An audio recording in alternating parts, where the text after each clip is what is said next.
All right, everybody, welcome back to Brown and Browner. We're at the beginning of July, and we're at the excitement of tennis, World Cup, golf. I mean, a lot of cool stuff. Notice how we haven't mentioned baseball at the end of the day. There's been a lot going on. Sorry, baseball. I know you're going coming There have up been to some cool things that have been happening. I mean, you got a guy that had like 12 straight hits. You had a guy that went for the cycle. You had all sorts of stuff going on in baseball, but it's not enough to compete with these other sports. Yeah, there was even a no-hitter bid yesterday as well through 8 innings. And while that's all great and dandy, the implications right now of anything that's going on is pretty much insignificant since we're not even in August yet. I mean, August, and we'll talk playoffs. Exactly. That's when you start talking about games that actually matter and standings and such. But right now, a team could go on a 10-game winning streak and be at the bottom. Look at the White Sox. They started off so poorly, and now they're leading their division. They're on fire. Just barely over 500. Yeah, exactly. But that said, let's start with one of the more early sports, tennis, going on. Obviously, Wimbledon. This is that time of year. We're leading into championship weekend at Wimbledon. Both the draws are down to the semis. I mean, there's some good drama building on both sides. We'll start with the women's end. Coco Gauff taking on the court today. What do you think her chances are? I mean, she's riding some good momentum. Sabalenka's not there, obviously. Osaka beat her, and then Osaka lost. I mean, where does she stand? This is probably the clearest road she could ever have, given that she's the top seed still remaining, which is sad, which is weird to say because she's ranked 7th. Yep. And there isn't a player ranked higher than her that made it to the semis. Exactly. Nope, I agree. And that's what that's sort of weird. If she doesn't take advantage of this, then I think this sort of speaks to, in my opinion, where she really is as far as a player and where she stands in today's world with regards to being able to rise to be number one. I personally think she doesn't have the emotional fortitude. No, because she does well when everything's going her way. She does poorly when things don't. Yeah, and I mean, not to take away from the titles she has gotten, but she's got her 2 titles, which is great. She's benefited from good draws. She's benefited from the fact that, honestly, I don't think she played her exceptional best in winning those tournaments. It was some of the other players kind of falling apart. So she's had things going in her way. I mean, honestly, for me, she's a great player. People want to think of her as a global competitor. I don't even consider her women's top 10 on the American side. Not now, but I'm saying ever. Even with the titles that she has, because she's done well, but she's not that player that I'm going to remember 50 years from now, kind of thing. Yeah, I would agree with that. I think, as we see, Pegula has a higher ranking than she does. Yep. It's funny though, because Pegula, I'm sort of surprised at some of the rankings because none of these people are winning, but yet they're top 10 players. Well, some of them are in the top 5. Well, and that's the whole system. You play week in, week out, you collect your points, and you stay at the top. That's just how it works, right? And it's for the men's side too. And unfortunately, as long as you're making the quarters every tournament, which relatively all the American girls are in some succession or fashion, if you look at the weekly standings or even the Grand Slam standings, they're able to stay in that top 10 conversation. Gauff, I think, at one point may have topped off at like 2 or 3 at some point. I forgot where it was. So points-wise, Pegula too. She's been to it many times, but they can't ever get over the hurdle of creating a run on multiple tournaments, of winning multiple Grand Slams, let's say, because frankly, there are so many competitors from Russia, Eastern Europe, and everything else between that. Honestly, every tournament, it's an open field. Sabalenka is not even a true one if you think about it, because she falls apart as we've seen. Well, and that's the strangest thing that I'm noticing in women's tennis, and that's why you have Wimbledon not having the same repeat winner when historically you had 3 or 4 women who generally won a lot of the Grand Slams back in the past, whether it was in the 70s and 80s with Navratilova or Everett, or if, as you were moving forward, you had other great players that were dominating the sport. Serena, Venus, the Russian girl who had the drug thing. I can't think of her name right. The model. Yeah. Sharapova. What's her name? Sharapova. Yeah. But I don't see that here. It's anybody's game. And what I'm noticing is the mental strength that the players in the past displayed. I don't see that in the players today. Quality of the game in terms of that has gone down. I mean, tennis is truly a mental sport. I think you and I have played it. We understand that aspect of it, even at a recreational level. Right. I mean, at that level, you're supposed to be able to exhibit that week in, week out, and that's what the greats are known for. You had the Connors, the McEnroes, and everybody else that we know on the men's side. You've got the Everetts and Navratilovas and everything else on, 80s on out. I mean, these people competed week in, week out, and they had a hunger for the game, and they had that mental fortitude to pressure themselves to win. I mean, the Agassi, Steffi Graf. I mean, I can go on. List goes on and on. Yeah, I didn't even mention Steffi Graf. Yeah, I didn't even mention it. I didn't mention 3/4 of the people that I love at the end of the day. Yeah. But when we look at this current generation, I mean, I hate to say it, they call it soft. I mean, these people are not as mentally strong as the players of yesteryear, as I like to say. Yeah. Even on the men's side. Even on the men's side. I mean, you got Joker, but then after that, in terms of mental fortitude, I mean, do I consider Sinner out there? Heck no. Do I put Alcaraz in there because he's got the physical gifts, but he doesn't have the longevity yet? No. Like, these guys aren't there yet in that elite conversation. I don't think they have quite the same competition that we saw back in the past either. And that's part of what makes you great. Jordan didn't become great until he learned how to beat Bird and Magic because they were great. Yep. And I don't see that greatness throughout. And I think the other thing, while I might disagree with Sinner and Alcaraz, but it's still a wait and see because they're sort of new. Yeah. But what I think I've seen, at least from the greats of today, is consistency, or of the greats of the past. Yeah, past. Today, you don't see that consistency except with Sinner and Alcaraz. But again, I think that's a gap in competition and level and talent. But on the women's side, there is no consistency. Sabalenka was the one who you thought would be the most consistent after Serena basically, retired. But I haven't seen that because she's a mental wreck. If everything's going well, she's great. But no great tennis player, legendary tennis player, has ever been up like 5-1 in a set and then lost the set and lost the match. You just don't do that. But that shows you how fragile they are from a mental state. And I think, to me, the poster child of that is Osaka. She's got all the talent 100%. In the world, but between the ears, she's fighting her own battle, and she could beat herself all day long. All you have to do is just stand on the other side of the court and return the ball. That's all you got to do today. Just return the ball. Part of tennis is owning your own game and identity. And I think that's definitely been lacking for the last 10 years in all of the players that are out there right now that are competing. Whereas if you look at players in the 90s, 2000s, 80s, everybody had a brand identity in how they played. Connors with the most miraculous backhand in tennis. John McEnroe could serve and volley and play left-handed tennis. One of the best. Was an all-court player. That dude could just ball. Becker, Lendl, any of those. Sampras. All these guys had an identity and they owned something on the court. Sampras owned his serve. I mean, everybody owned something. Agassi owned his ground strokes. Everybody had an identity. Jim Courier owned his freaking backhand. Everybody owned something. I can't name a thing in this generation that I can say one player owns specifically. I mean, aside from Sinner and Alcaraz, I think those two are kind of building it again. Give it time. Yeah. The rest of them, I can't name a single tool that I would want to model my child's game, my own game after, that I'd want to focus on. I mean, Serena was all-court game, including her serve. Her serve was the most unstoppable thing on the court. Her serve. She just overpowered people, even with her ground strokes. Is there a person that could have been in that level? Maybe in Osaka because of their size, but she can't. She doesn't own it either. Coco Gauff can't control her serve. She doesn't own it. Plus, I don't feel like a similar problem. Well, and I think one of the things that made people, great in any sport, but especially tennis, is that they had one thing that they were really, as you mentioned, own something where they really, really were good at. Whether it was a great forehand, a great serve, or serve and volley like Martina Navratilova did back in the day, something. I don't see anyone outside of Sabalenka, in my opinion, that has that. And Sabalenka can't. She's another one that's between the one up here. Yeah, she's just having an issue.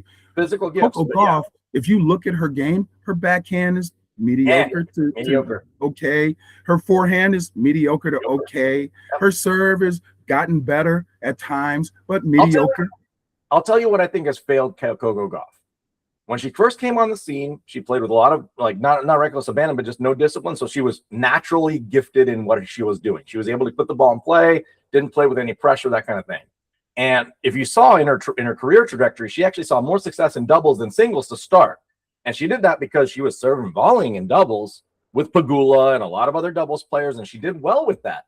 I'm like, this girl's 6 foot. She's got the frame. She could capitalize on this by staying aggressive on the net, and she's got she's got a good volley game when she gets up there. But if you look at her in singles now, she plays at the baseline all day.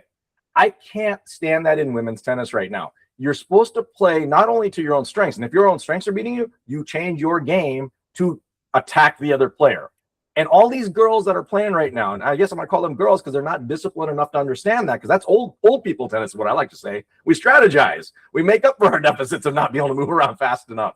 You got to play old man tennis is what I call it, and play the mental game of attacking someone's weakness. I don't feel like I see that on the court in the women's game right now. They play their own game, and unless it's on, you're off, and then they quit and they lose.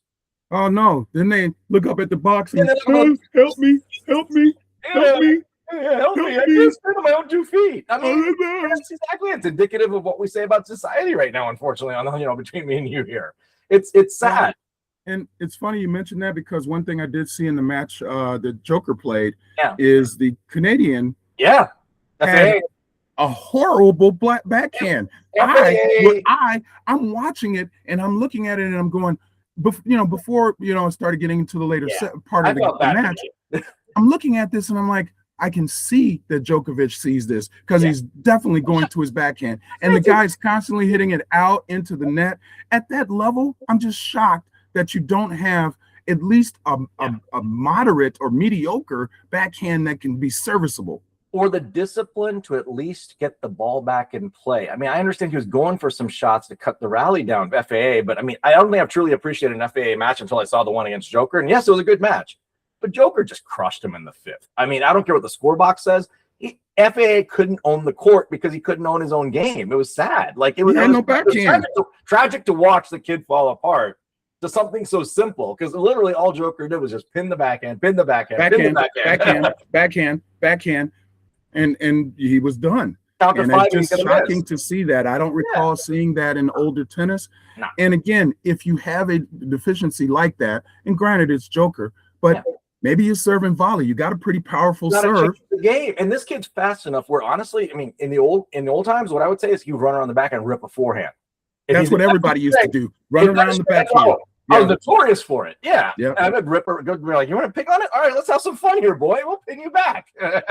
But I don't know if the kid was just mentally out of it, and that probably was the case. Like, he just couldn't figure that out. It was sad to say. I feel like the kid had the arsenal to keep up, but he didn't have the mental fortitude to keep up with the guys like Joker. So now here's where I just have an issue. Granted, I'm one that says the player on the court is the one that should be able to figure things out as you go along. But in an individual sport, in team sports, you got coaches telling you. Now in tennis, now they got the coaches basically right there. Why isn't the coach going, hey, serve and volley? Even motion to it, just be like, or press the play, press Joker. He's 39 years old. Press him. Make him run. Joker was on the ropes of losing because he was playing defensive tennis at one point. True. And all FA had to do was just keep capitalizing on that, keep pinning the shots. And you saw as the 5th set went on, if you look at the distance where FA's balls were landing, even on, regardless, forehand, backhand, shorter and shorter and shorter. It was so short. They weren't even clearing the service area. Whereas, Joker, everything behind the service line, pushing this kid back, even on defensive shots, getting it back, lob ball, whatever. Like, to me, at that pro level, that should be ingrained in your head. And that's the thing that's surprising. I don't know what's going on, but it's as if they just don't understand what I would call match play. Match play, the game is within the game. You gotta be able to capitalize on things you're seeing and be able to protect yourself against things you might see in yourself. I'm not serving well, so let me slow down my serve and get more in my first serve. That frustrates me in the women's game so much. You're sitting there and you got double fault, and then you're getting in your head, almost going to keep hitting the same serve and shoot around, hope that it's as if you're trying to do the same thing, failing, knowing it's going to fail. Like, it's, Well, and that's, again, I'm just surprised that we aren't beyond that at this point. Well, and if you look at, like I said, let's go back to women's serve. I feel like all of them only have 2 serves. They have a kick serve as their second serve, and they have a flat serve for their first serve. None of them can hit a strong slice. None of them can hit an American twist. They can't hit the variety ball, so they have no confidence in their game at that point. Right. Well, it's just, I would have to say the funniest moment that I've seen thus far in Wimbledon, and my son was showing it to me yesterday, was there was a break in play, or it was in between matches, and the commentator was talking about the fact that Wimbledon had been played since like 1870 something or whatever. And when they first played Wimbledon, he talked about the history. And then he went on and talked about Andy Murray and how they're going to erect a statue because it's the 250th anniversary of Wimbledon. And he said they're going to erect a statue, but they're not going to have I don't know if he used the word fiasco that Miami had with the Dwayne Wade statue, or what happened with Ronaldo's statue. And then we started looking at all of the different statues. Oh, good God. Oh my God. Oh, I just couldn't believe, because I remember when they unveiled the Wade statue, and then they showed Ronaldo's bust, which is not even at the stadium, it's at the airport. At the airport. And it looks like he's 15 and he's from like our Little Rascals. Little Rascals. Looks like Alfalfa. It's like, what the hell? So, and he's saying basically Andy Murray is going to be there with him, the entire time. How in the hell can you have something so important that's your legacy, that's going to be there way beyond your lifetime, not even look a little bit like you? Dwayne Wade's is the worst statue I've ever seen. Back in the old days, we're talking thousands of years ago, they were building statues. You had Rodin, you had the thinker, you had all the Greek gods. And they had nothing like the technology we have today. And you put up something like that, shame on you. Well, but I just thought that was so funny when they started showing it. As much as I want to go to a transition piece based on that, I don't know if you saw the Leo Messi statue. We'll talk about it in a second. I did see the Leo Messi statue, and the phallic. He's got the big World Cup trophy right between his legs. It sort of looks like, you know what, the little phallic symbol kind of thing. Again, I can appreciate art. I'm not a connoisseur by any means, but like you said, we have the tools to be better with this. We're not using them, obviously. Well, it's like, I used to complain about commercials and stuff because it's like somebody had to sign off. We're going to spend $2 million on this commercial campaign. And then they come with a bunch of crap, and somebody still signed off on it. You're going to tell me that Dwayne Wade looked at his statue before they unveiled it and he didn't say anything? You're going to tell me that Ronaldo didn't look at his statue and before it was unveiled and didn't say anything? Like, you're telling me their family and kids didn't look at the thing and laugh at it and say, well, this doesn't look like you, daddy or mommy? Who is that? Dwayne Wade even said it during the thing. He said he made it sound more like, an admiration of himself. Like, who is that guy behind me? Because I didn't think I'd ever have a statue. But I think he really meant, who the fuck is this? Because it looks nothing like me. That guy doesn't even look black, let alone look like me. True. Come on, man. But as much as I want to use that as a segment piece, let's give quick picks on Wimbledon, given the women's draw and the men's draw. So the women's draw takes off today with the semis. Obviously, we just mentioned Coco Gauff. Coco Gauff's playing against Mahova. Mahova's playing on fire right now, as far as I can tell. Yes, she is. Yeah. Yes, she is. Girl's got game. I'm going Mahova on this one. As much as I like Coco Gauff and I'd love to see her win, I don't think she has the fortitude to knock off somebody like Mahova, who's got a strong game. It's sad to say, but I'm going to go with Coco Gauff because USA. Yeah, of course.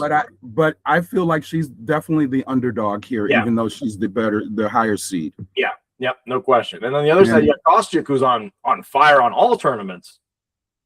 And then I got Noskova, who's an undercard that just made it through, basically. Yeah, well, actually, though, isn't Noskova ranked 9th? It's ranked 9th. Yeah, but I mean, just Machova's ranked 9th. One of the two is ranked 9th. Yeah, I give Machova the advantage. She just beat Swiatek, and I don't even know the other lady, to be frank. So I'm going with Kostyuk in that one. Kostyuk and Gauff. I'm going the other way. I'd love to see Kostyuk and Gauff, but I think you might be right. It might be Machova and Kostyuk in the final. Yep. That said, the men's semis, I should say. We have Joker and Sinner, right? And then you got Zverev, who made it through Fritz, finally got over his monkey on his back. And I don't know if you guys know the drama there. So he lost 7 in a row to him. lost 7 in a row to him, and Zverev at one point was highly involved with what is now also Taylor Fritz's ex. And there was a whole controversy there. Yeah. Oh, wait, hold on. So Zverev Zverev used to date this chick, very nice, attractive girl. They had some sort of very bad falling out, apparently, and then Fritz and her started dating for quite some time. I think almost 3 or 4, if not 5 years, and then recently Fritz, I think, broke up with her. So let's just say they've had a mutual understanding. So what do they call that? So are there tennis groupies like that? I guess. I mean, I don't know what this gal's known for at all. So I mean, yeah, probably in that sense. She's dating the country club boys. That's what she's doing. But that's what Zverev's playing the British sensation right now. And if there's anybody I want to play in the semifinals, it would be the British sensation. Yeah, because sooner or later that swell and all of the hoopla behind it is going to fade. I think Zverev is up on a high because he was fortunate enough to be able to win the French, even though he didn't beat the top seeds because one wasn't there and the other one had to bow out. So I think it's going to be Zverev, and quite frankly, until Joker beats Sinner, I'm taking Sinner. Yeah, I mean, Sinner is just a physical force. I mean, the guy is freakishly talented on the court. Do I have any respect for him personally? No. Off the court stuff, exactly. One of those. So, and that's the reason. But I didn't know what I was doing. Yeah. So that's the reason I won't respect him for that fact. But as far as his physical talent on the field, it's unbelievable how hard this guy hits the ball and how well he does it for as long as he does. Now, can he run out of gas? Yes, because he doesn't have this little thing anymore. And as we've seen, he almost fell apart first or second round, as you saw. The second round, he almost fell apart. Yep. Makes you wonder. And it is very hot in London, as we've heard and seen so far. Joker's coming off a 5-setter. Otherwise, I would give Joker a sporting shot here. The fact that he's coming off a 5-setter and he's having to play the top dog, I don't think he's going to have enough steam to knock off a Sinner and, it's sustained. So that's the reason I'll probably go Sinner on the picks. I would love to see Joker pull it for the sheer fact that if he can pull it somehow, then I think this is one last shot to win a Grand Slam. One of the few times that I'd actually be rooting for Joker because I don't really like him. Oh, no, I know. I still consider him top 5. I don't consider him my top. It's as simple as that. But I just feel like Sinner cheated the game, and the game cheated the people because they allowed him to play when the same thing happened to others. I just can't get past that. Right before Wimbledon, I forgot her name. She was a former champion of Wimbledon. She refused to take the test, and didn't even take the test. Just refused to take it. They banned her for a year. Yes. Are you kidding me? Double standard, which we're going to talk about. I think this would be a great time. I think at the end of the day, Sinner's going to end up winning this. But I'm rooting for Zverev. I'm rooting for Zverev. He was the Andy Murray. He's the Andy Murray of this time. He's the Andy Murray. You got Joker, you got Sinner, and you got Alcaraz. I want Zverev to win. I hope he does. Yep. I think that Sinner's going to beat Joker, and then he's going to beat Zverev as well. Unfortunate truth. Yep. As I said, speaking of double standards, let's transition to the world of soccer. Let's talk about the World Cup. Let's start immediately with that round of 16 game with Egypt and Argentina. I'm sorry, and both of us have a friend that we work with that I was communicating with during the game. And I'm sorry, but Egypt should have been up 3-0. Yep, absolutely. Because they cheated them out of that goal with the little bitty, he's sort of stepped on his foot way back there that I didn't call. Yeah. But now that they scored the goal and Messi turned around and said that was a foul, I'm going to challenge it. Later on in the same match, Argentina did something similar, and they didn't even review it. I think this is in the post-game presser, and I forgot the rules guy that they got that Fox has hired. But they were talking about the direct verbiage of the VAR rule and all the other bullshit they feel that it's probably going to come back under review after this World Cup, after this season. We're going to put in specific language, like it has to be within certain demarcations, within certain time. This was 5 seconds before the play. This man had worked his way up the field from the 95 marker all the way up. Dribbled through the guy's leg, did a great pass to the left. That was a great goal. And then you're telling me the thing that's way back here affected this? That's bullshit. You didn't call. Yeah. That you did not call. Yep. Exactly. And like you said, on the converse side, you don't call the other one. And you didn't go look at that one. And you don't go look at that one. So as much as I love the purity of the game, I feel that there is a conspiracy here in the World Cup after all of this. Not just Hello? because of the same, many things that are going on. I mean, many things. I was there witness firsthand for even the Argentina round of 32 game, luckily. I felt like there were a lot of calls missed on both sides, and purposely so. I feel that. Yeah, I feel that. I feel like Cabo Verde could have had that game. There is no question. I would have loved to see the little. There was only barely 1,000 Cabo Verde fans, and I felt so bad for them. Like, again, who were they playing? Yeah, exactly. And I feel like there's something in the water here that is blowing as a conspiracy to help the little man get all the way through the final. Now, is he going to get spanked in the final? Yeah, I think France is still heads and shoulders above everyone else. I would have to agree with that. We'll talk about those picks in a minute, but yeah, is there something afoot where they get kind of the easier draw in that pool play? If you look at it, then they get the easier draw in this elimination round where they're playing the likes of Belgium and everything else that's on the lower half versus having to play that top draw. I think that there's a conspiracy from Infantino and the boys at the end of the day. Well, I guess let's put these things together. So we have these missed calls, the miraculous comeback that happened because of that. You've got the calls that the one thing that happened against the American, they reinstated him after Trump called. How is it that a leader of a company or a country can just call the FIFA president and have a conversation? I call that bullshit too, because at the end of the day, okay, so let's translate that to what's going on now. England, similar foul in their game against Mexico, where their player was red carded off the field. They played underhand and they played an unbelievable comeback game in that game. Yes, they did. Yes, England, giving them all the credit. Cocaine. Yeah. So England's trying to file a protest on the same ground. They're not going to get it, probably. No, they're not. I'm not hearing any political calls and any other bullshit. Nope. I'm sorry. As much as I love the U.S., as much as I love Flo Balogun, I know it was an inadvertent call, and I think it should only have been a yellow and not a red at that point in time. It should have been a yellow. It should have been a yellow, not a red. But not a red, because if it's kept within the rules of the game. At the end of the day, this is bullshit. It's as simple as that. The politics and the corruption that are being showcased right now is absolutely unfair to many teams, countries, and the sport at the end of the day. I agree. And, my friend, I won't say his name, but we both know who I'm talking about.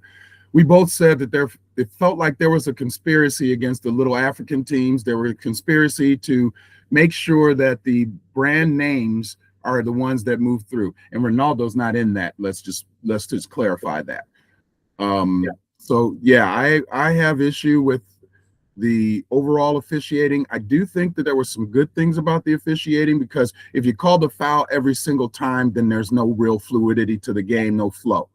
But at the same time, you can't have two things happen that are similar and only look at one thing or only call one thing. There are guys that were literally getting pushed straight off the ball, tripped, the ball taken, and they had no call. And then it would happen on the other end, and they're calling a foul like as soon as the guy gets touched a little bit. It just has to be more consistent. Otherwise, it does look like a conspiracy. Yep.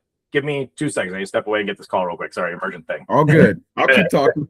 Yep, go for it. Hey, when my partner's out, the World Cup, I have to say, has been a spectacular World Cup, probably the best one I've ever seen, and I've been watching them since the 90s when they came to the States, and we actually attended Spain versus Germany, me and my wife. There have been some great drama, been great late goals. No game has been out of reach for the most part. It has been some of the most exciting soccer that we have ever seen in any fashion, whether it's the Euro, the World Cup, the Olympics. This has been by far, in my opinion, the best World Cup, unless it's something back from the 60s and 70s that I'm unaware of. No, Brazil was dominating the World Cup. I agree. I mean, some people were kind of skeptical of having the expanded format to 48 and all that stuff, and I get it. I mean, you're getting some other countries involved, which honestly, it's to their financial benefit. So I'm for that at the end of the day. It gets to showcase more players on an international stage. So that definitely was good. At the same time, did we see some group stage matches that honestly we saw some horrible soccer where literally it was like watching baseball? Yeah. So to that point, I think you still, as much as this has been great, it's been perfect for the sport and everything else, I think you shrink it back to 32.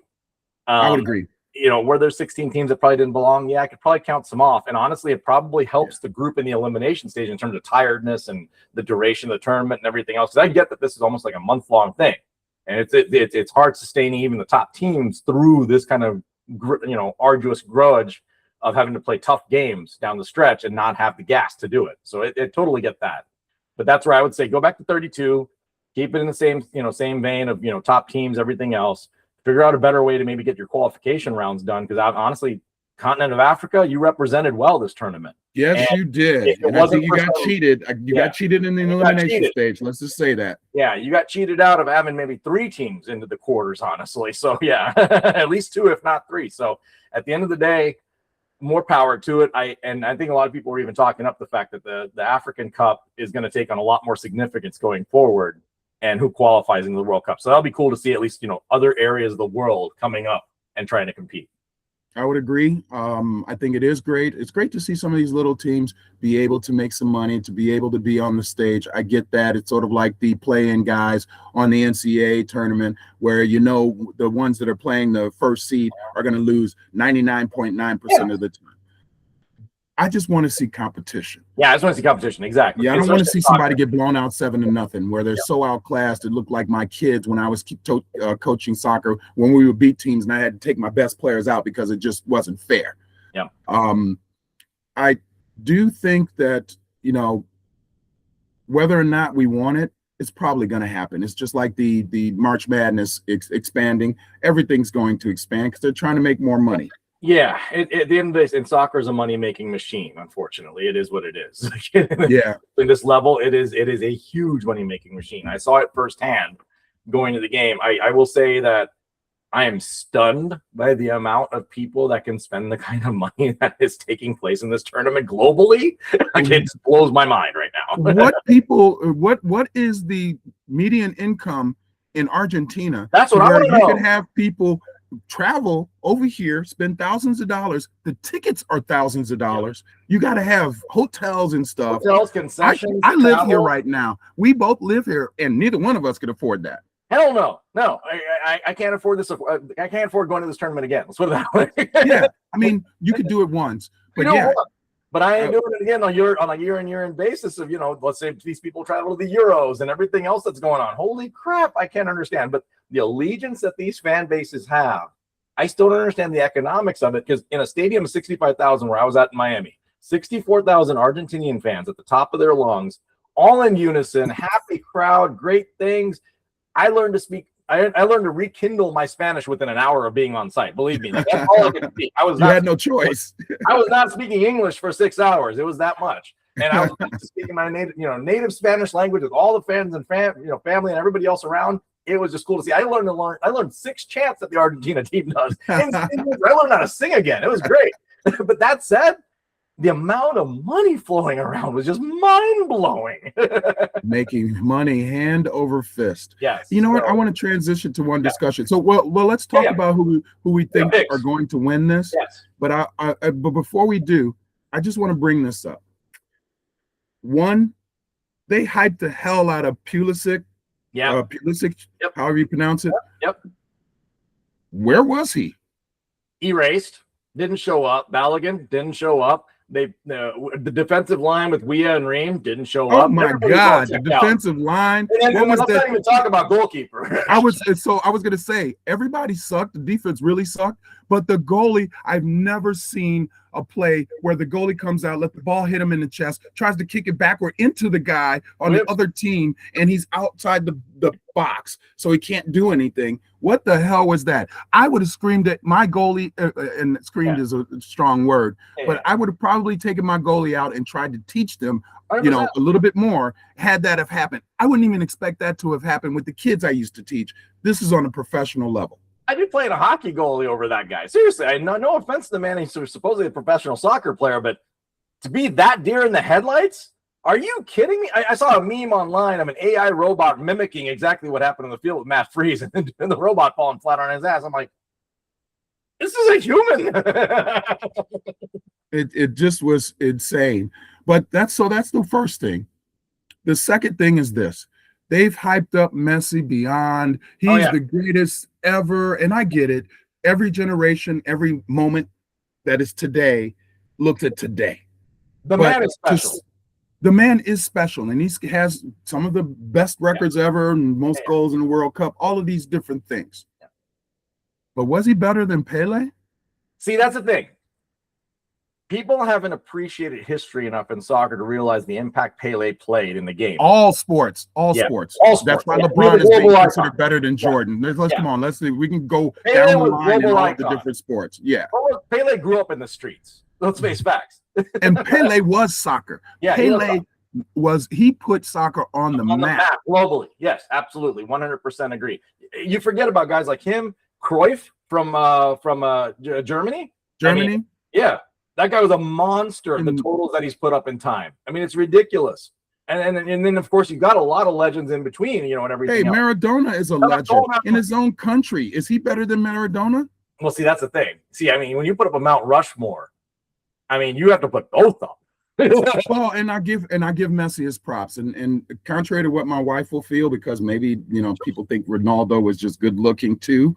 I get it. He was spectacular, but he isn't never Messi. Won the team accolades. No, that's what separates him. And see, I'm going to go one step further. This is a bold statement. As much as Messi is, and as much as he's done for the game and everything else, and he's won a World Cup, Mbappe's going to have more World Cups, in my opinion. I think that probably is going to be true. Is depending on how long he can play, I would have to say that Mbappe's.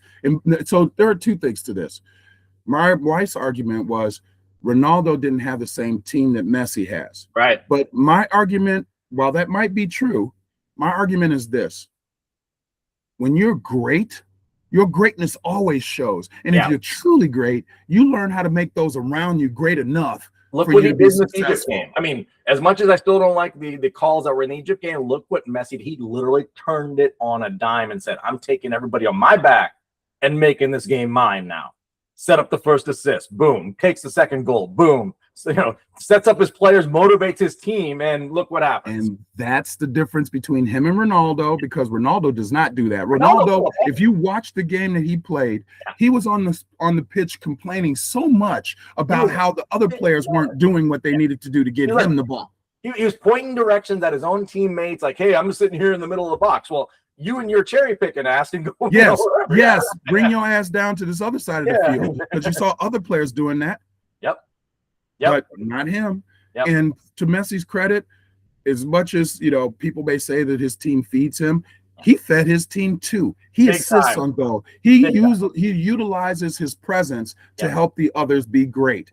Jordan did that. Tom Brady did that. All of the greats do that. Ronaldo does not do that. As much as I appreciated watching, obviously, Messi, the entire theatrics of what I saw and everything else, the entire time, my son's sitting next to me, and I kept telling him, look at him off the ball. Not on the ball. Yes.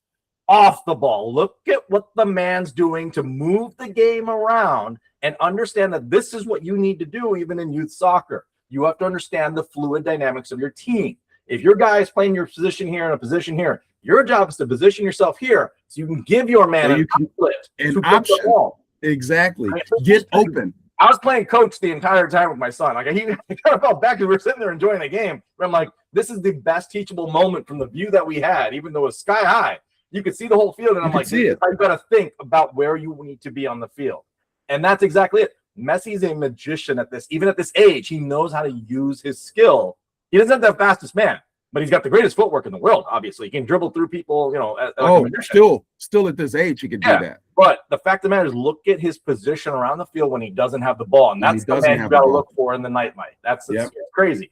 Cristiano Ronaldo, he's in the same spot. Look at me. Look at me. And then when the ball doesn't come to him, exactly. He pouts like a little freaking kid. Exactly. Mbappe, too. So Mbappe and Dembele. So the reason I give France their props right now, they got two guys on the pitch. Well, they got both. I like to call him Dembe because we used to watch the show. What was the show with, gosh darn it. Why can't I think of it? It was a really cool show that was on Netflix and on TV for a long time. I can't believe it, but he was his sidekick. He was his helper, Dembe.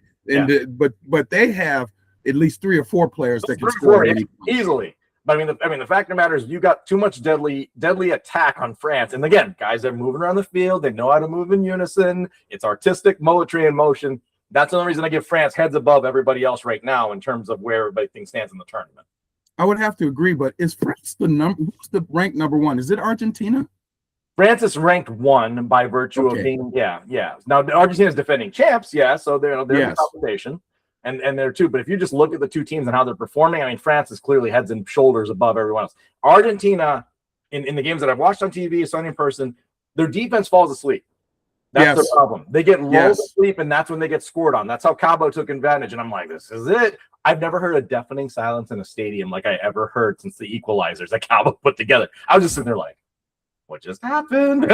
Right. It went silent. You heard pin drop. And honestly, you could see that against Egypt as well. Yeah. They were able to control the midfield. They were able to counter effectively, and they got some scores, one of which was taken away. But I think Argentina should beat Switzerland just because it's Switzerland. Yeah. Switzerland's a great defensive team. As we saw, they were defensively, they are a monster, but all it's going to take is one goal to overcome that at the end of the day. Yeah, and I tell you what, let's break down the 8 games that are going to be played in the next couple of days. Yep. So, France against Morocco. That Morocco team is something, guys. I love Morocco. I love the way they play. I just don't think they have the firepower on the defensive line to stop France. Now, could I see like a 3-2 game? Absolutely. I think Morocco's got some firepower. They can score. Yeah, so I think so. It'll be a great game, but I think France is just too strong. If it would have been anybody else in the bracket, I would have picked Morocco. Seriously. I might still pick Morocco. You know me, I like the underdog. I like Morocco. I like the way they play. Honestly, people weren't aware of this, but when they just played, who was it, the Netherlands or whoever it was, they actually were ranked higher. I think they're ranked 8th in the world. Yep. So that's something people don't know. So they're a pretty formidable team. Think about I mean, France should beat them. Teams coming out of Africa, and Morocco's the best. I mean, that tells you something right now, how strong that Africa Cup is right now. Yeah. Hello. Yeah. But I think France will win that, but I'm rooting for Morocco. Yep. Spain, Belgium. I think it's going to be a nasty game because honestly, Spain has not impressed me right now. As much as their star powers with Lamal and everything else, they have not impressed me. Lamal is still playing injured. You got to remember that. So he hasn't shown his fastest strength or anything like that. And Belgium, frankly, Lukaku would be that man right now. Lukaku is a beast, but he's not starting. He's not starting, but you know what? They put him in. I have to give credit to their coach. They bring him in at the end of games to be that X-Man that you've got to look out on the field at the 90th minute. Otherwise, he's going to score on you. You're done. You're cooked. Actually, the last game, as well as maybe 2 games prior to that, I think in the group stage, Lukaku literally got on the field, and within a couple minutes, they scored. That man is a one-man force because of his size and power, and it doesn't take for him much. I mean, he can't last, 90 minutes, which is fine at this age. Right. For those 10 minutes, 15 minutes he's on the field, you bet. Well, I have to say that side of the bracket is going to be whoever wins that side of the bracket, whether it's France against Spain or Morocco against Spain or Belgium, they're the ones who are going to win the World Cup. I agree. For sure. I 100% agree. Yeah, 100% agree. I think that side of the bracket will be the winner ultimately. There is no question. So, I mean, that'll set up a potential, Spain, France, Belgium, France type matchup potentially in that semifinal, which would be a great game to watch. Agreed. Norway, England is the best game of the tournament, so that's left in this group of 4. Yes, I would agree. That should be a great match. I think it's going to be a high-scoring match. My man from Man City he's just ridiculous. He gets 2 touches, he gets 2 goals. That man is a freak of nature. I mean, I don't know if there's enough memes being put online, but I know my brother and I just kept shooting at each other. Do you remember the movie The Ghostbusters? Yeah. You remember the man in the painting, Vigo the Carpathian? This is Vigo the Carpathian. Face for face, detail for detail. You know what's funny? They showed a video of him. Whoever owned the store that he went to down in Texas should pay him, I don't know, just $1 million on the side because they probably made their whole year in the 1 week or 2 days that he was there, and all of the people bought all of their store out because he bought some cowboy boots and a cowboy hat. Yep. No, the guy's a sensation. And Harry Kane, I got to give Harry Kane all the credit. I wasn't the biggest fan of Harry Kane, but he's overcome a lot. Yeah, they literally over. I mean, think about it. In Stadio Azteca, Mexico has lost twice in like 40 or 50 years. And the fact that the night before, England staying at a hotel. I don't know if you saw this. So all the fireworks and hoopla going on for 6 hours the night before as this team is sleeping. And Mexico threw the kitchen sink of home advantage at these people, even with the red card on the field and taking a man off. And the British still came through. It's the one war they won. Well, and honestly, I was happy to see that. And what I'm hoping to see less of, and I know a lot of people like this, but I don't. I'm not a fan. Is to have a game decided by penalty kicks at the end. I really am not a fan of that because that's just the coin flip at the end of the day. Even though you're supposed to make it like 80-90% of the time, it's a coin flip. Take Australia, and we talked about this. They put an 18-year-old on the field. He missed the goal. Yeah. They had another guy miss the goal. How many people missed the goal just the other day when they were showing it? I mean, it just happens so much. And you'd hate for the game to be decided by that. That Switzerland-Colombia game. I mean, that shootout. I felt bad for that Colombia. shootout. I felt horrible for Colombia. Yeah. No, it was sad to see that. At the same time, the Swiss prevailed, unfortunately.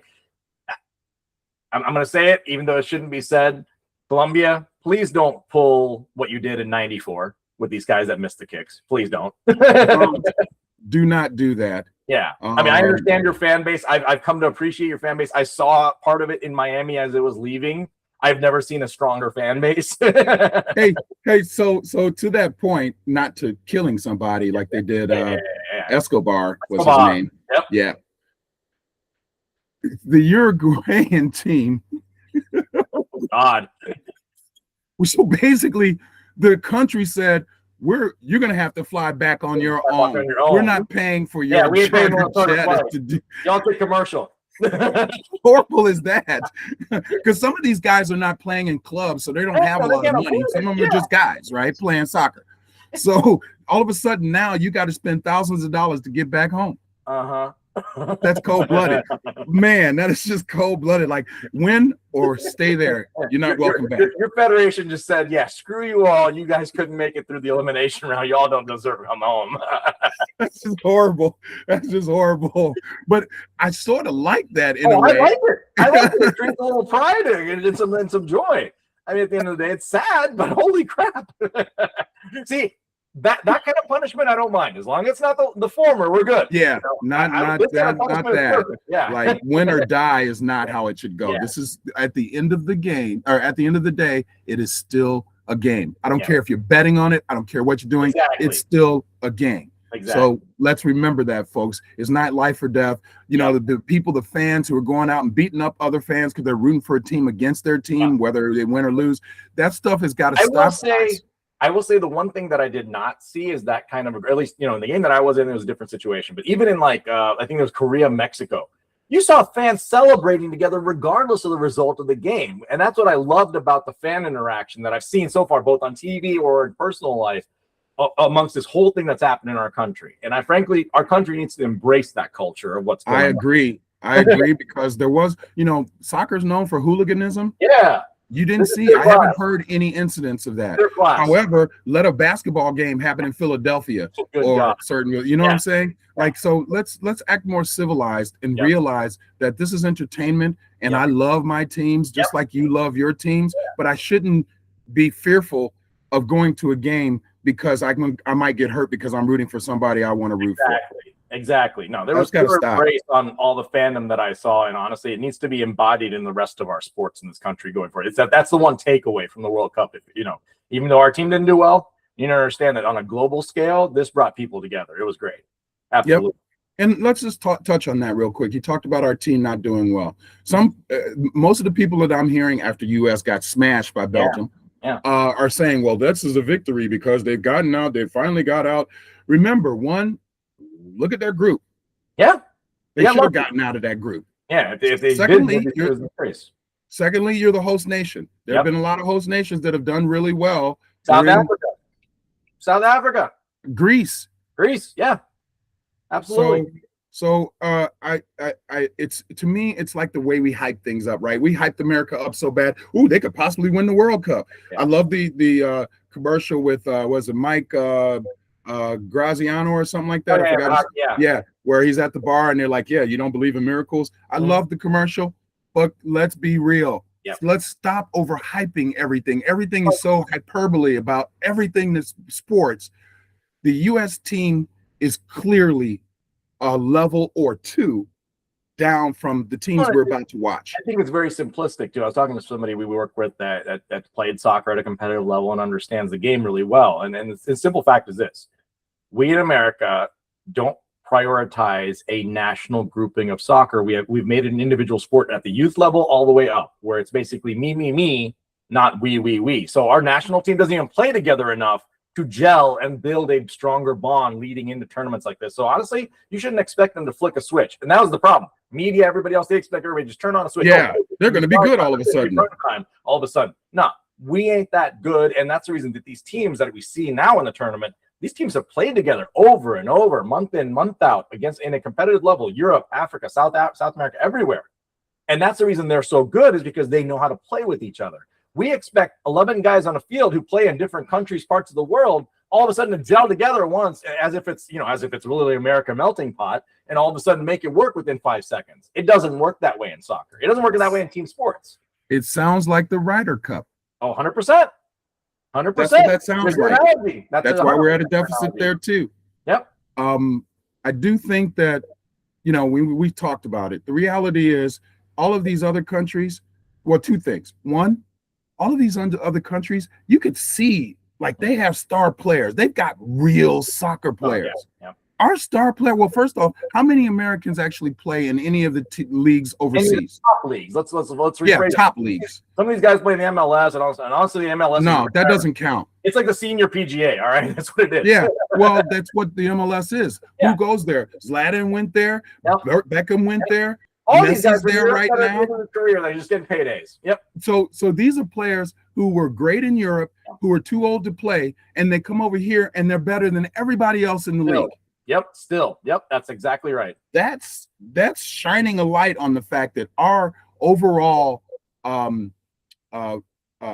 infrastructure for soccer is lacking. It's terrible. No, we've talked about youth soccer on this podium before, and frankly, it's become a money thing.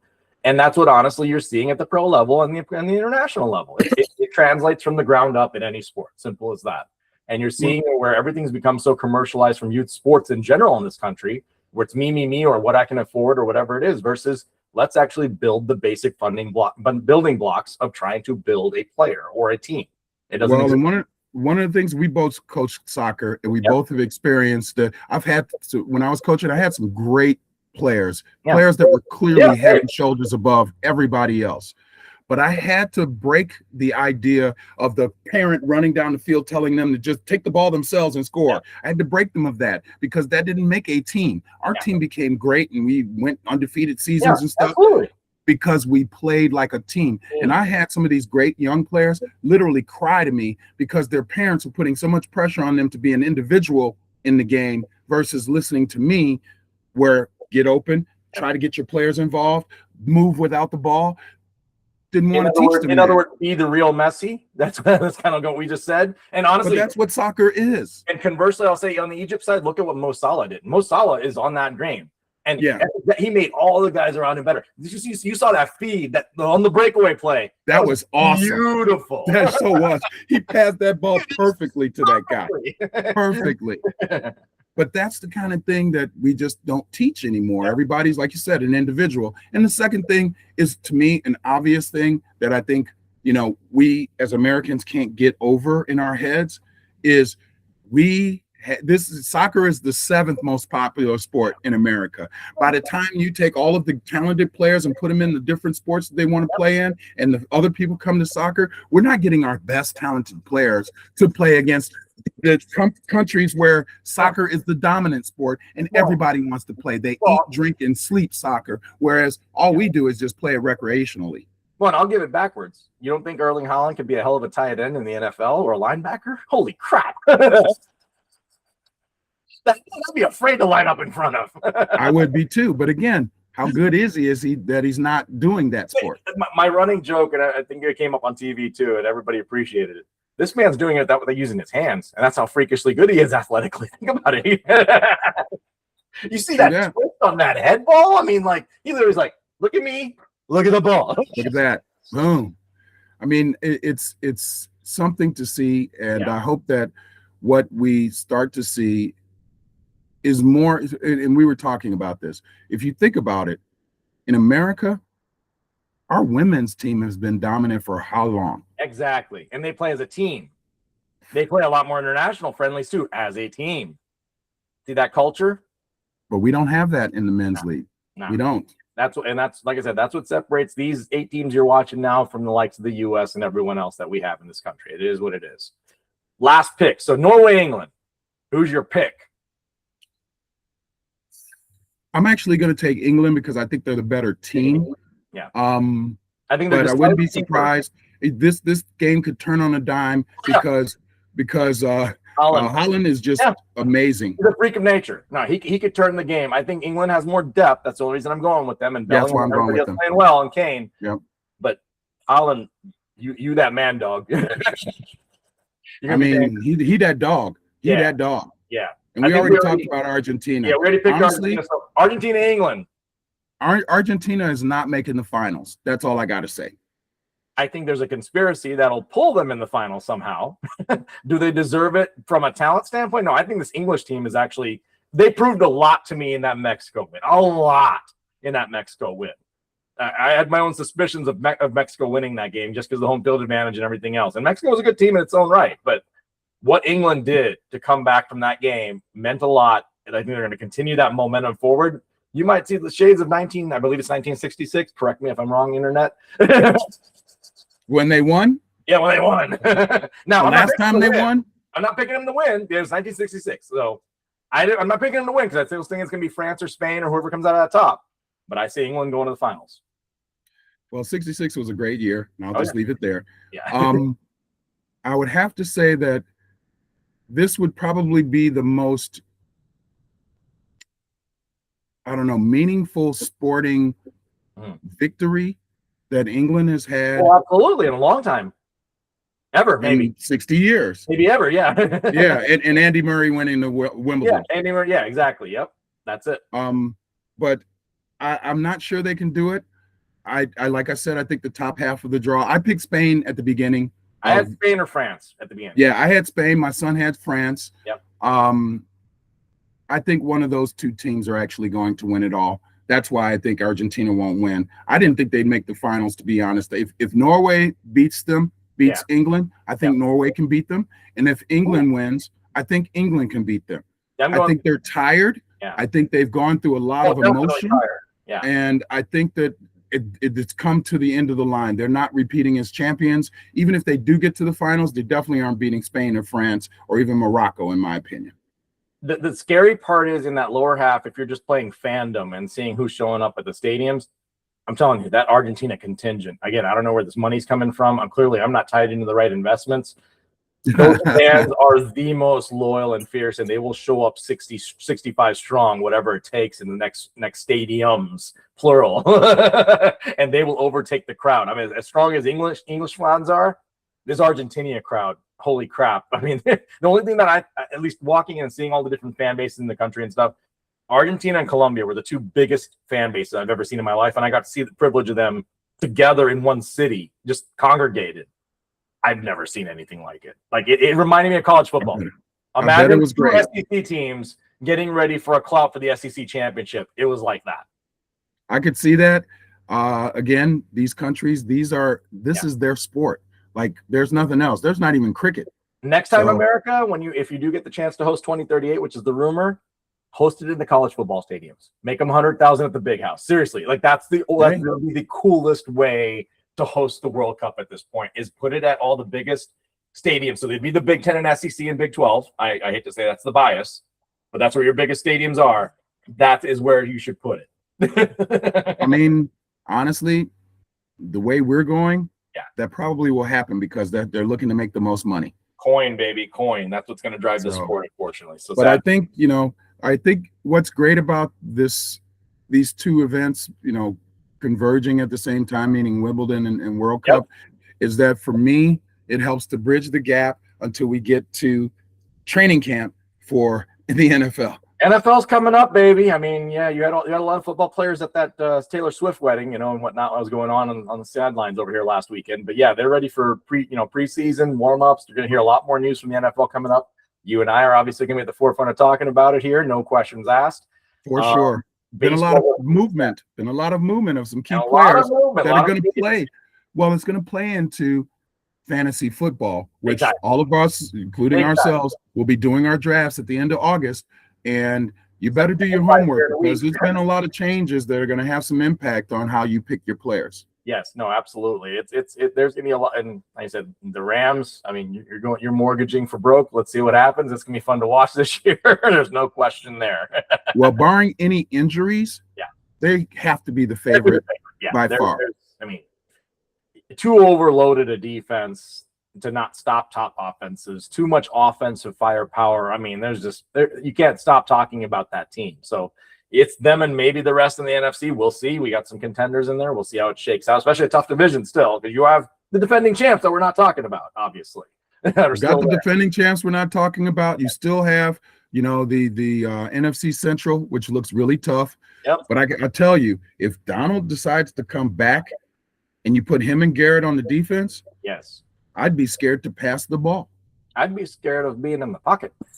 That's what I'm saying. I'd be scared to pass the ball. I would hand the ball off 30 times before I would drop back 20 times to try to pass against them.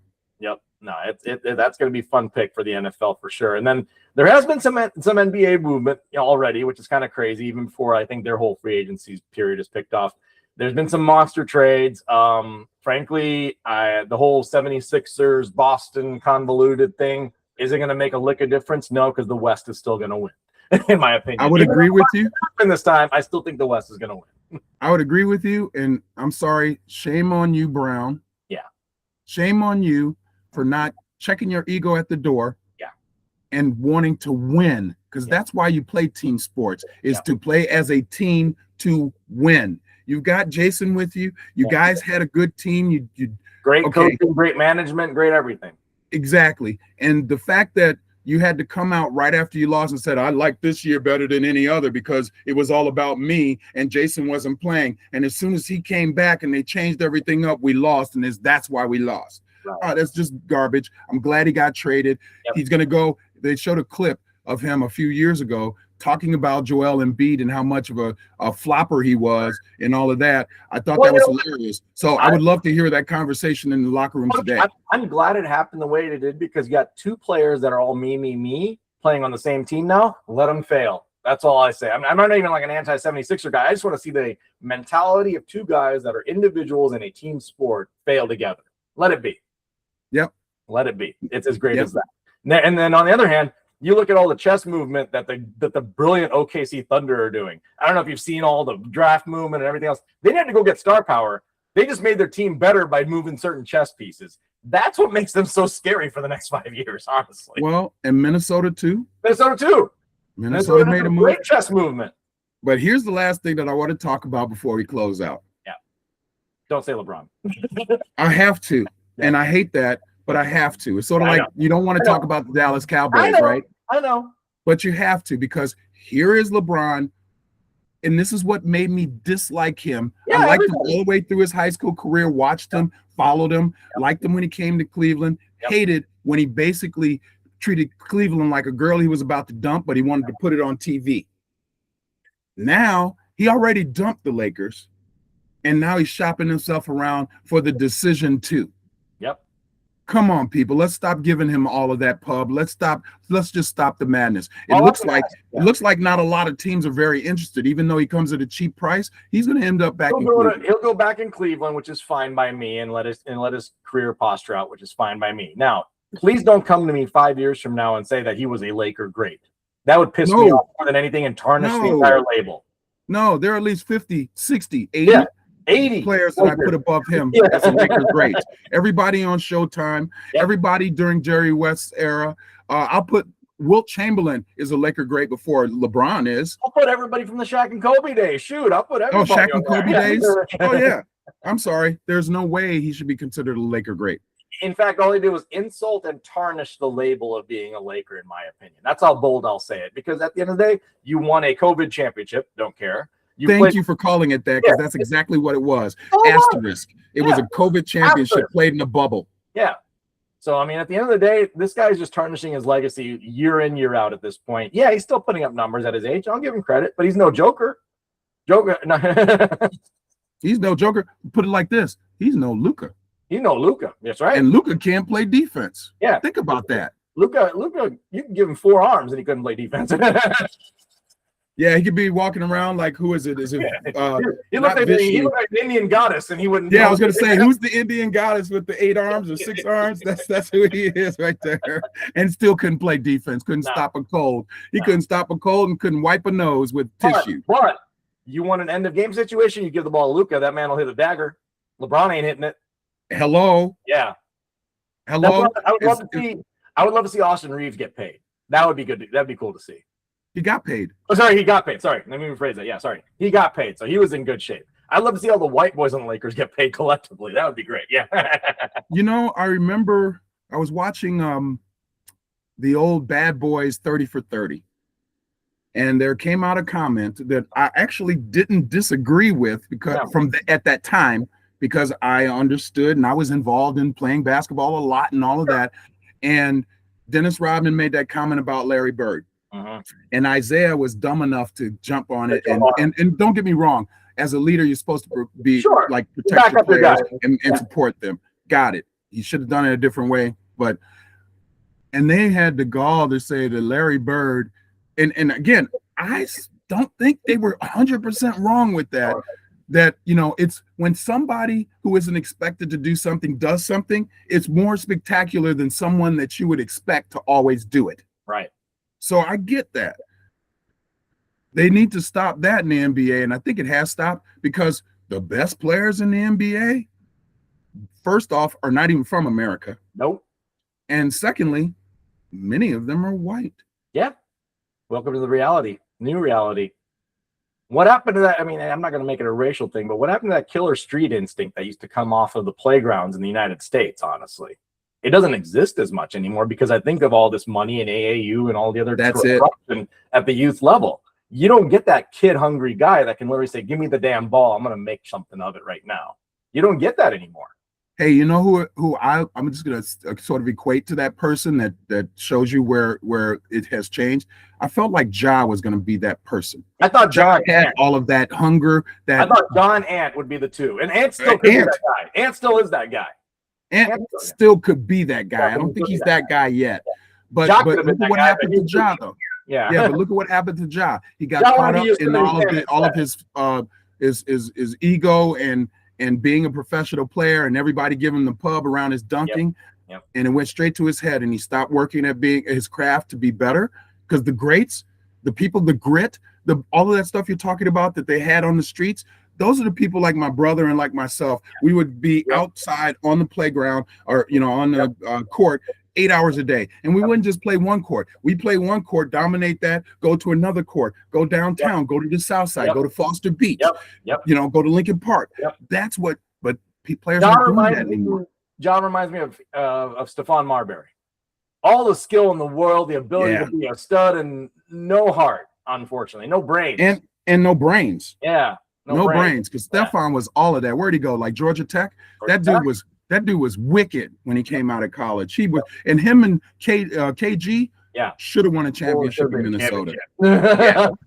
Think about that one, So no, there. Like I said, we've got all sorts of fallen stories you can focus on. But let's say this: let's focus on the World Cup for the next 2 weeks. I think it'll be a great watch to say the least. British Open will be kicking off soon, so we'll get into some of that, obviously. With golf, and I think, you know, hopefully maybe Scheffler turns the tide and wins one. We'll see. There's gonna be obviously a lot of contenders, I think, in play in tough conditions up in some of the famous courses, I like to say, of the original golf, which will be kind of cool to see at the British Open. And of course, Wimbledon this weekend. You know, good luck to Joker to try to pull it off. I would love to see him break the record, not just for having the record, because he still won't be the greatest in my book ever, in my book. But I would love to see him just break the record or have a chance at it one last time at the age of 38 or 39 that he's at right now. All right. Quick question. Who is your greatest men's player ever?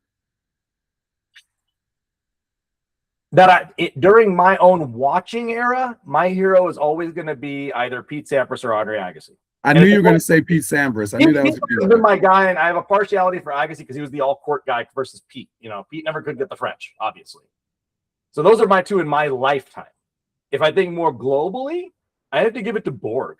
Hello, thank you. I was going to call you out. If you did not give it to Bjorn Borg, I was going to call you out because he, in my opinion, is there. Way beyond my level, like Rod Laver, because obviously I never watched Rod Laver. Yeah, but me I neither. Watched Borg. Yeah, Borg, the Borg was the game.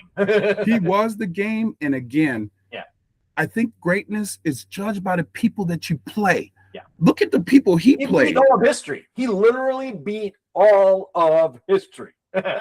McEnroe, Connors, everybody, Lendl, everybody there. I don't care if it was Ilie Nastase. He was actually a good player in his own right back in that day. Yeah. That's who Borg was playing against. He's not walking over some Brendan Sheltons or whatever, Brandon Shelton. No, he's not playing guys that he could beat in his sleep. Exactly. He's playing guys that could actually beat him. But he had guys that won the other tournament, basically. Yeah, exactly. So, yeah, for me, I mean, historically, Bjorn Borg is probably arguably the greatest tennis player of all time. If I had to build 100% agree. There's no question. 100% agree. I think there's nobody else. Like I said, I don't know Rod Laver. I can't think of any other name that prior to Borg that would be able to be matched up besides Laver. Arthur Ashe was great for a moment. There are a few others that were great, but Borg is way up here. And that's the thing. The other thing I quantify tennis on, you have to be able to be considered top dog on all platforms, meaning all the surfaces, everything else. That's the reason Borg stands out above the rest. And to me, during my generation, that's the reason I say I have to bring Andre into the conversation, because Andre was that guy on all four surfaces. He was too. Yeah. No questions asked. Pete did it on 3.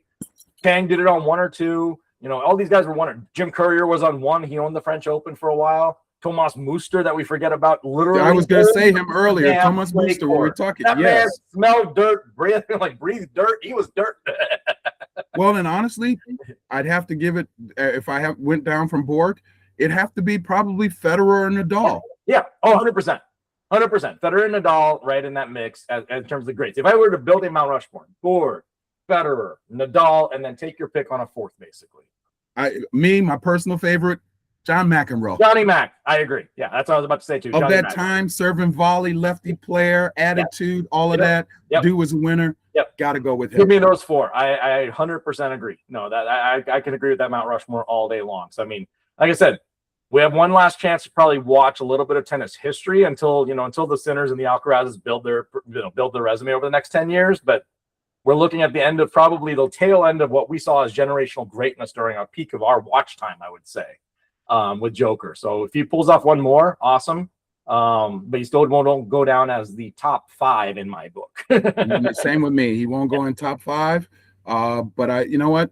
I'll give him credit. Yeah. Just like I give LeBron credit. Both of these guys are great because of their longevity and ability to still sustain a level of play and excellence that was better than most of their contemporaries. Give them that credit. Yep. But they're not in my top 5, neither one of them. Exactly. So no, like I said, you get to watch a little bit of that. I haven't paid attention much, and I probably should have, to women's double. See if Taylor Towson's still around. I was hoping that she could still keep her run. She is actually. So I was just watching the bracket. So she's still there. Yeah, we'll see if she can win. I love that girl in doubles, and I hope I like her too. I wish that she could play singles better, but yeah, but you know what? Her game lends itself to doubles. So you do what your craft puts you to, basically. Hey, you know what? One last thing I wanted to bring up and ask your opinion on. So after that thing that I was talking about with Andy Murray, and we got a good laugh. Yeah. The panel, the transition from that discussion, and they said, the one guy had Martina Navratilova sitting to his left. He said, why isn't the person to my left having a statue at Wimbledon? She's won 9 Wimbledons. Hey, but not only has she won 9 Wimbledon matches, singles, mixed, everything. She won doubles, and I think in total she won 20. Mixed. She won 20 titles at Wimbledon. They don't have a statue of her up there, but they're putting one for Murray. It pisses me off that we forget about Navratilova and the great. And again, she grew up in an era of Everett, Graf, Capriati, Goolagong, all of these players. 9 yards. Oh my God. She was playing against great tennis players and beating them soundly. No, and you can't erect a statue. Yeah, if there's a Mount Rushmore, you put her on it too, just because of how long and how many different levels she won at. Doubles, mixed. She's the lead face. Yeah, she's the lead face. Yeah. And for them not to do that, and then and when we were talking about it, it was it's an English event. Yeah. Well, you know what? The French Open has a statue of Nadal in front. Yep. He's not French. He's Spanish. Exactly. But he was great. Great. Yep. Come on, guys. let's start something. It was funny because I think it was Jim Curry who said this. He said they need to start a GoFundMe page to help them come up with the money so they can build a statue. I love it, and absolutely true. I mean, I don't think she's been honored enough because she's also been, I'm going to say, not like a personal shot, but because Billie Jean King is still around and the significance that she obviously played in the game, not just in the United States, but even globally with what she did. Until Billie Jean King passes in some fashion or, goes away from the game, you're not going to get Navratilova and to be that top figure, in terms of global icon of tennis. Because I think it kind of goes in a similar manner where Martina could be seen as the global figure of tennis. She should be. Yeah. But then you've also got Billie Jean King standing there in that position right now as an icon. Yeah, but you know what? She just opened the door. Martina went through it and then slammed it on people. Yeah. And to me, I think what happened with Martina was more about society than Billie Jean King and that. Because she was obviously not a womanly looking woman playing tennis. And she had muscles and she played a different game and she was Czech and she was gay. Yep. All of those things shouldn't matter when you evaluate her greatness. Evaluate her career. Yeah. None of those things matter. I don't care your sexual orientation. It has nothing to do with that. Exactly. I don't care what country you're from. That has nothing to do with that. As much as people say that obviously like the top women's players probably can't match up to the men's game, yada, yada, yada. I'm sorry. I'll take Martina's game over half the men's circuit right now. She'd probably take out stuff. Oh, hell yeah. Martina in her prime, she could beat some guys. If Serena would have tried it a little bit harder, I think Serena could have beat some guys because she had the power. Absolutely. Absolutely. And like I said, tennis is a tactical game. It's kind of what's been lost in this current generation. So if you were to play the tactics right, which is exactly what she did against the graphs, the efforts, and everything else. Yeah. She'd be able to chess match people out. No question. Well, she was still winning when she was older because of that. Yep. Because she knew I might not still have all of these talents, but I still have enough talent and guile to play against these people. I think the first time I appreciated a women's doubles match in Wimbledon in a final, it was Navratilova and Yana Novotná, if you remember her. Oh, remember her? Yana Novotná, of course, sure. But that was a cool doubles team to watch because, I mean, it was nothing but pure doubles play. It was awesome to watch. And they were good. I saw a commercial, or actually like too many times. Monica Seles, I don't think gets the props that she deserved. And my heart goes out to her for what the condition that she has right now, and it's muscular dystrophy and everything else. And I get it. But what she did for the game, physically, I loved her game. In fact, my brother grew up playing tournaments at the age of 6 up in the 10s division. Like that's how good he was. But how did he grow up? Two-handed shot. Two-handed both sides. Because of Monica Seles. she revolutionized that. Although that didn't catch on, I've never seen anybody else do it. On because it had its own limitations. Right. But I tell you what, my brother can smack a ball at 6. yeah. I mean, I played two-handed backhand, and I probably should have played because I learned tennis the reverse way. I'm a lefty, but I played righty. But my forehand was my weak side because my backhand was killer. Because that was my left side. You were Rafa Nadal is what you were, basically. Rafa was taught to play left, and that's what he did. That's exactly it. I still play a two-handed backhand mixed in with a slice one hand here and there. So I'm a hybrid, basically, but I'm a righty. I'll every now and again, especially after I reach, I'll slice the ball with my backhand, but most of it's two-handed. My forehand is okay. It's not great. Yep. So I try. I'm the guy who runs around the ball to hit the backhand. Same here. No, but Monica Seles also revolutionized the game. If it wasn't fact, she got stabbed in Hamburg or wherever. She got stabbed on the court. Yeah, how wild was that? Yeah, just because somebody was jealous of the play. I mean, that's how bad it was, and it's sad that had to happen because it took away probably a year or two of her prime at the end of the day. But, I mean, hats off to her. Hats off to her career. Jennifer Capriati was another one of my heroes growing up. Jennifer Capriati. She was amazing on the court. Yeah, she was. Yep. Short-lived, but she was. Short-lived. Yep. But no, there's greatness to be seen. But like I said, appreciate the Wimbledon that's going to be seen this weekend, the World Cup. Come back to baseball maybe in like a month. We'll talk then, Yeah, we'll talk in August. and honestly, we went full circle. We talked tennis. We talked various sports. We ended up with World Cup and ended up coming back to tennis. The greatness is out there. Let's sit back as fans and appreciate it.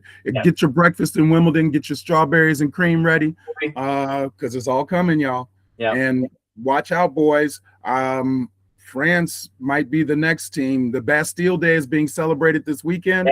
France might be celebrated in a couple of weeks as the champion of the World Cup. No, very impressive to watch. But like we mentioned, totally a great time to be a global fan of all sports. And please enjoy it with the camaraderie. Go out to the bars, do everything else, hang out with other fans. Honestly, this is the best time right now to enjoy that and appreciate it in this country right now. Yes. That's right. And it's summertime, y'all. So get out there and play and frolic, because when winter hits, for those people who live Midwest going towards the east, you're going to be complaining about the cold. So don't complain about the heat. Enjoy it, embrace it, absorb it, and have a little fun.